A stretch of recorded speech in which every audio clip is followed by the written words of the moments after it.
What would you point to, I guess, that kind of led you guys down that path artistically?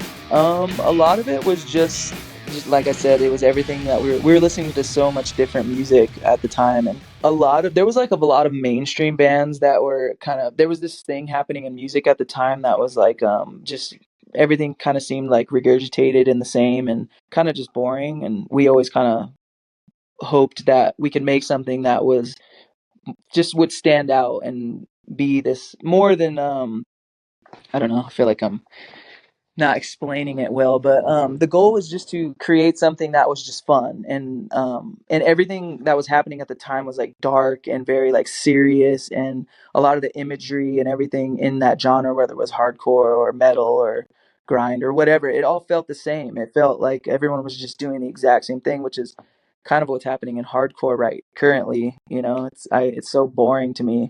There's with the exception of a couple of people, but that was happening then, and we saw that, so that's why like the colorful artwork and the stupid t-shirts and the stupid name, it was just all, it wasn't like a fuck you, or it wasn't like we hate you. It was just like, what can we do to be on the other end of this, Right.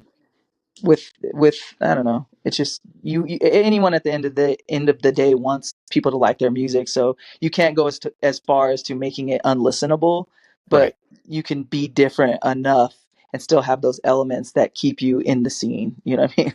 Yeah, absolutely.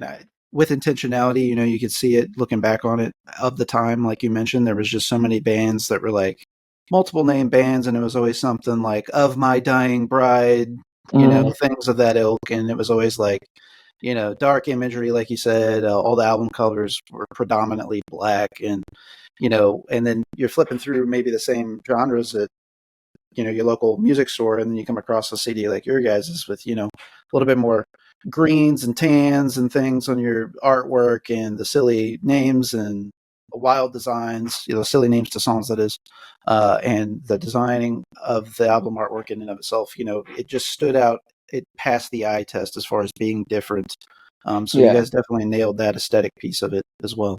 And we can't take full credit for that, because there was a lot of other bands doing the same thing that we there was just a very small percentage of us that were willing to go against the grain and make this silly, funny, stupid artwork, or whatever you want to call it, but can't take full credit for it. But there was a scene of bands, very very small handful of bands that were willing to make that choice.